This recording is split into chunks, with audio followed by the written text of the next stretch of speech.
Juda ko'p muhokama bo'ladigan, ba'zi holatlarda og'riqli bo'lgan yana bir mavzu bor bizda, u ham bo'lsa migrantlar. O'tgan haftada migrantlar, mavsumiy ishchilar va qurilish sohasi mutaxassislari uchun yaxshi yangilik chiqdi. Unda aytilishicha, Yangi Toshkent qurilishida ishlash istagida bo'lganlar uchun 8 million so'mdan 15 million so'mgacha maoshdagi ishlar taklif qilinmoqda. Masalan, men shu pulga begona yurtda zax kechib, qiynalib ishlashdan ko'ra shu taklifga jon berdim.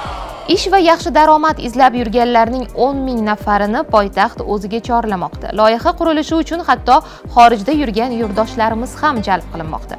Jarayonni muxbirimiz o'rganib chiqdi. Endi Rossiya Federatsiyasida qurilishlar yoki mavsumiy ishlarga hindlar jalb qilinmoqda, chunki ularda arzon ishchi kuchi juda ko'p. Balki yurtimizdan borgan quruvchilar shu darajada professional bo'lganki, ular endi arzon pulga ishlamayotgandir. Kambag'allikni qisqartirish va bandlik vazirligi, shuningdek qurilish vazirligi yaxshi taklif bilan chiqdi. 10 ming nafar o'zbekistonlik endilikda Yangi Toshkent loyihasining qurilishida ishlashi mumkin. Ular faqat oddiy ishchi bo'lib emas, qurilishning hamma sohalarida ham faoliyat olib borsa bo'ladi. Loyiha hajmi 20 ming gektar. Bu yerda betonchi, suvoqchi, santexnik, elektrik, g'isht teruvchi va boshqa mutaxassislarning 35 turdagi xizmatlariga ehtiyoj bor.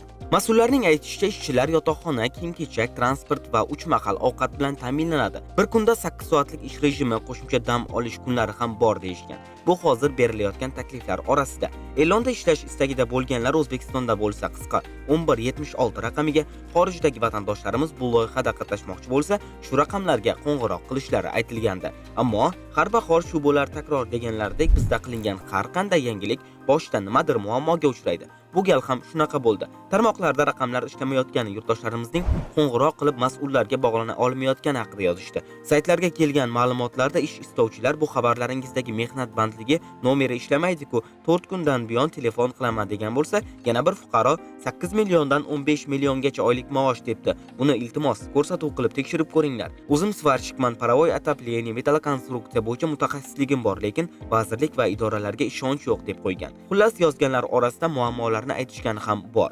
Munosabat ham tezda berildi. Dastlab mas'ullar kun davomida 1000 dan ortiq qo'ng'iroq bo'lganini, kol markazdagi operatorlar soni esa faqatgina 50 nafar ekanligi, 51-chi bo'lib qo'ng'iroq qilgan odam navbatni kutib turishini aytishgan. Ammo bu holat 4-martgacha bartaraf etilishi, qo'ng'iroq qilib navbat kutishni istamaganlar esa Yangi Toshkent qurilishi bot orqali o'zlari haqida ma'lumotlarni yozib qoldirishsa, kol markaz operatorlari ma'lumotda ko'rsatilgan raqamga kun davomida aloqaga chiqishini aytishgan. Biz ham ushbu botga 6-mart kuni ariza qoldirdik, ammo kun davomida birov bizga qo'ng'iroq qilmadi.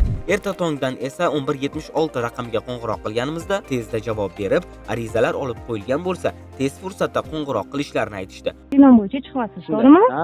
Ariza qoldirmoqchimisiz? Hozir bizda ariza qabul qilyapmiz. Botga ham yozdik, lekin hali javob kelmadi. Endi shunga botga yozgan bo'lsangiz, hurmatli fuqaro, hozir bizda ariza qabul qilamiz.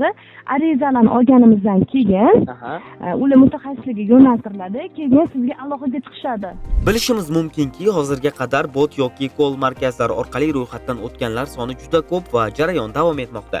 Biz mas'ullardan ishga qabul qilish tartibi, qanday soha mutaxassislari ishlashi mumkinligi va maoshlar haqida so'raganimizda, tashkilot yaqin kunlarda bu bo'yicha tushuntirishlar berishi va tizim endi ishga tushayotganini ta'kidlab o'tdi. Albatta, mehnatga yarasha maosh taklif qilinayotgani bu muhim jihat. Albatta, bu mavzuga biz hali yana Gapiring Plus studiyasi orqali qaytamiz va ayni damda sun'iy intellektga, ya'ni Donaxonga bir savolimiz bor. Donaxon, aytkinchi, kelajakda O'zbekiston mavsumiy ishchi sifatida xorijlik migrantlarni ishlatish ehtimoli qay darajada? O'zbekiston kelajakda mavsumiy ishchi sifatida xorijlik migrantlarni ishlatishi mumkin, lekin bu bir nechta omillarga bog'liq. Agar mehnat bozorida yetishmovchilik yuzaga kelsa, ayniqsa qishloq xo'jaligi va qurilish sohalarida xorijiy ishchilar jalb qilinishi mumkin. Biroq buning uchun qonunchilik moslashishi va ish beruvchilar uchun jozibador sharoit yaratilishi kerak. Hozircha O'zbekiston ko'proq o'z fuqarolarini chet elga mavsumiy ishlashga yuboradi, ammo kelajakda bu tendensiya o'zgarishi ehtimoli bor. Menga baribir ko'proq xorijlik migrantlardan ko'ra musofirchilikda non topayotgan qora ko'zlarimizning o'z yurtiga qaytib, rozi bo'lib ishlashi muhim. Oilasi bag'rida, qalb xotirjamligida yashashga hech narsa yetmaydi.